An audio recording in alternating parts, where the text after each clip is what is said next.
Mga Kapinoy, lagi na akong may naririnig sa comments, sa DMs at sa mga Pinoy na nag-a-advise. Huwag na sa Poland, mahirap na, nagtatanggal na sila ng mga foreigners. Hindi na kailangan ng Poland ang mga Filipino. Pakinggan ninyo ito. 16 years na akong nandito sa Poland at ngayon sasabihin ko sa inyo ang katotohanan na hindi pa ninyo naririnig sa iba. Ang Poland ay hindi lamang kailangan ng mga foreigners. Desperado silang kailangan tayo. At narito ang mga tunay na datos para patunayan iyon.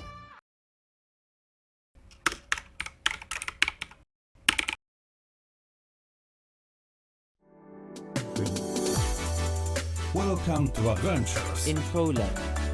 Welcome to Adventures. This is Adventures with Oli Castillo. Oli Castillo. Dzień dobry mga Kapinoy.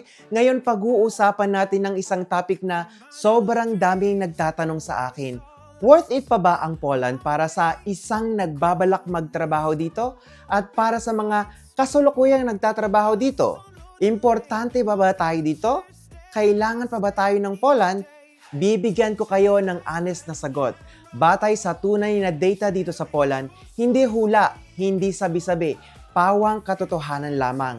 6 na bagay ang tatalakayin natin ngayon. Una, gaano nakalaki ang community ng mga foreigners sa Poland ngayon? Pangalawa, gaano karami ang mga Filipino dito at saan sila nagtatrabaho? Pangatlo, ano ang tunay na kontribusyon ng mga foreigners sa Poland? At pang-apat, naghihigpit na nga ba sila o hindi? Panglima, ano ang mga trabahong kailangan nila ngayon?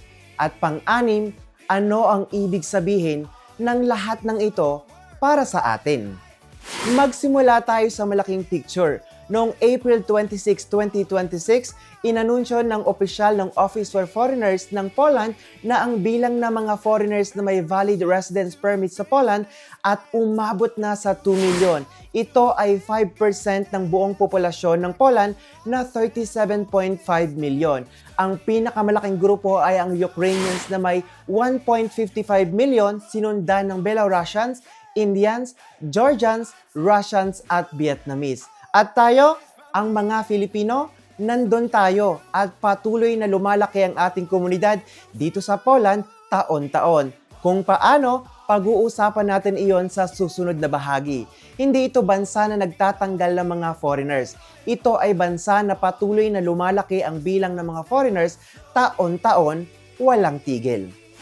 Ito ang part na espesyal para sa ating lahat. Una, alamin natin kung ano ang ZUS. Para sa mga hindi pa familiar, ang ZUS o Zakład Ubezpieczeń Społecznych ay ang social insurance system ng Poland, katulad ng SSS natin sa Pilipinas. Kapag nakaregister ka doon, ibig sabihin ay legal kang nagtatrabaho, nagbabayad ng buwis at may proteksyon ka bilang manggagawa. Ito ang pinaka-opisyal na paraan ng pagbibilang kung gaano karaming foreigners ang talagang nagtatrabaho dito. Ayon sa International Organization for Migration or IOM sa Poland, 15,700 Filipinos ang nakaregister sa ZUS ngayon. 15,700 Filipino, lahat legal, lahat nagtatrabaho, lahat nagbabayad ng buwis dito sa Poland.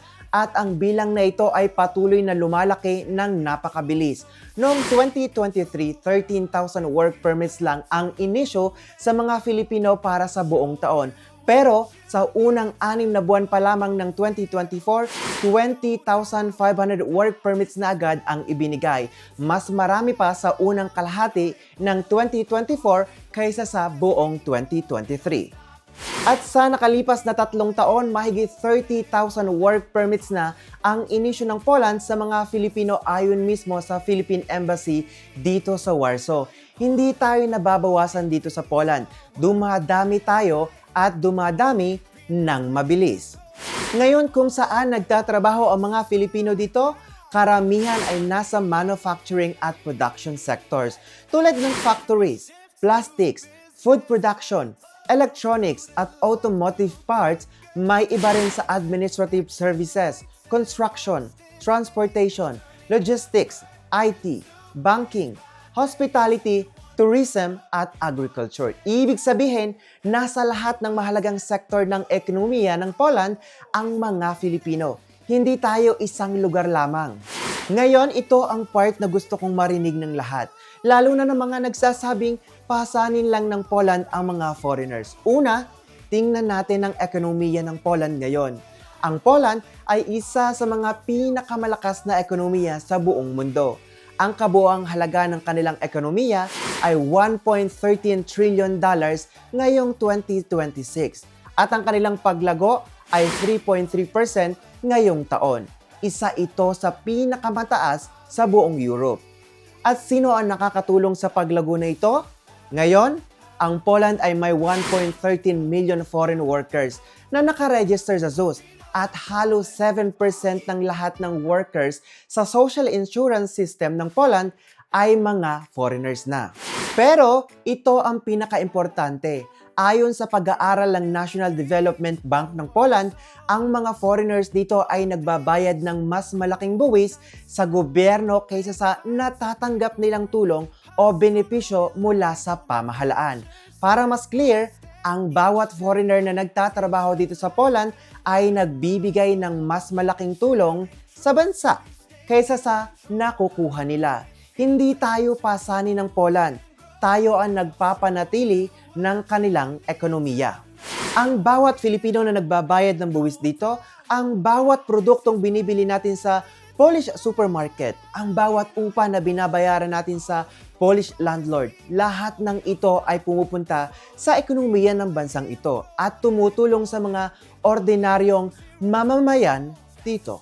At para sa relasyon ng Pilipinas at Poland, ang Pilipinas at Poland ay may opisyal na kasunduan tungkol sa pagtatrabaho ng mga Filipino sa Poland.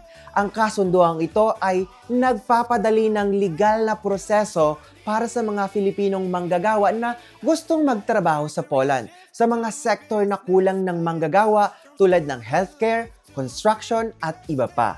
May official na kasunduan tayo. Dalawang bansa, official, legal, at ito ay patunay na kinikilala ng gobyerno ng Poland ang halaga ng mga Filipinong manggagawa.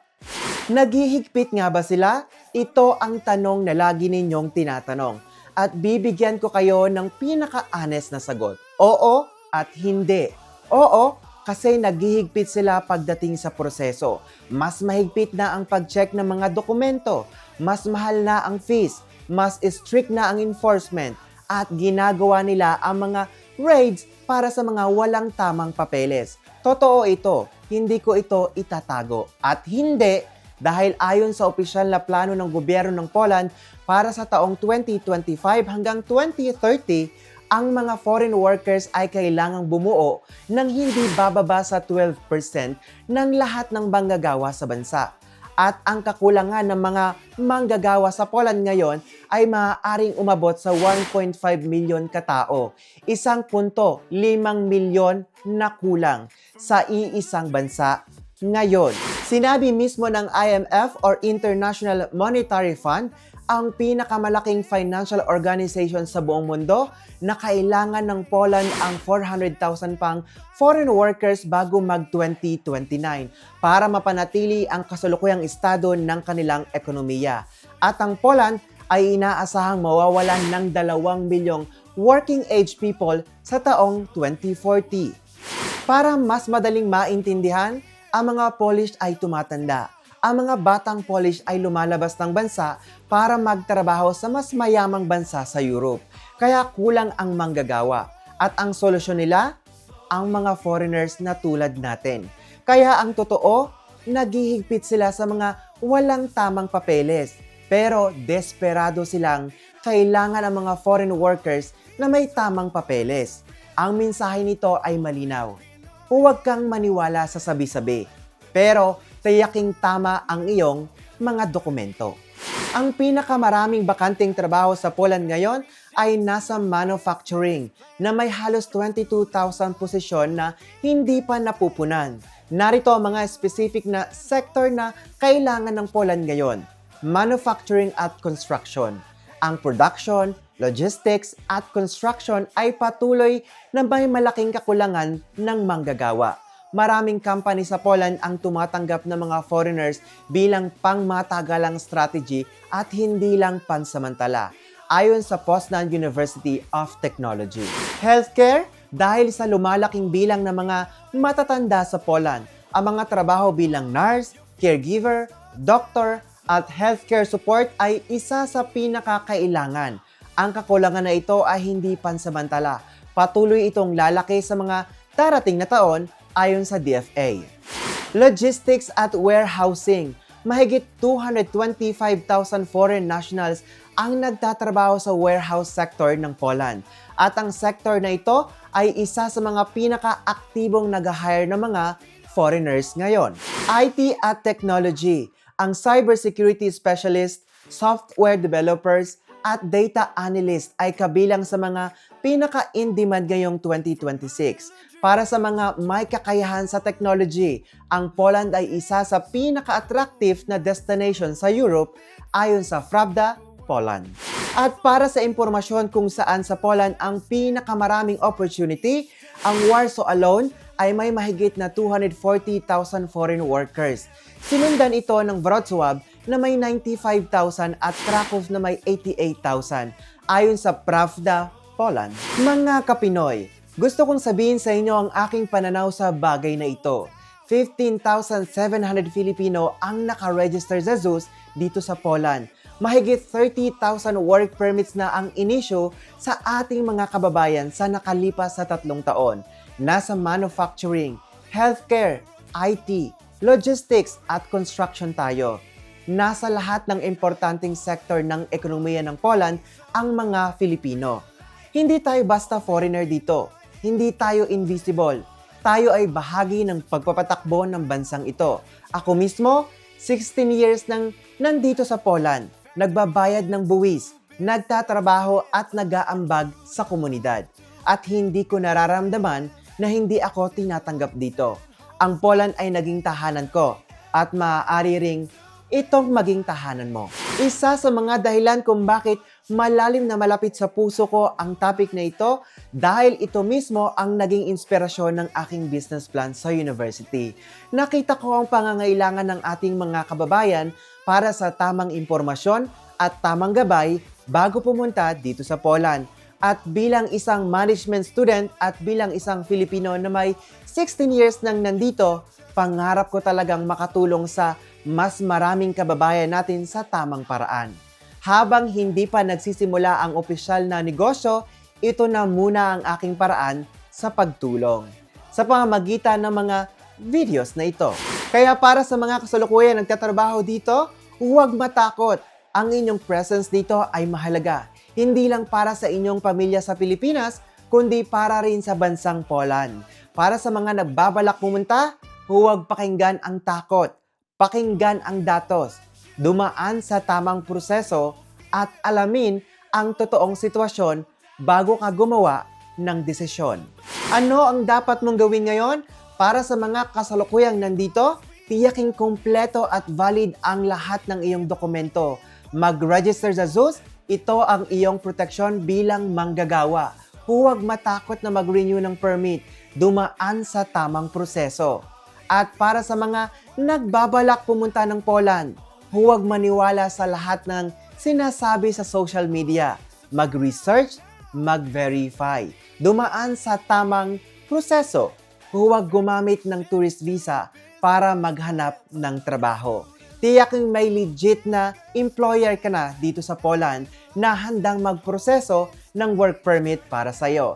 I-verify ang iyong agency sa dmw.gov.ph bago ka magbigay ng kahit ₱1. At congratulations sa lahat ng mga nag-subscribe at nag-share ng videos ko sa YouTube. Bawat buwan, pipili ako ng mga mananalo ng ₱2,000 mula sa inyo. At narito ang mga monthly winners.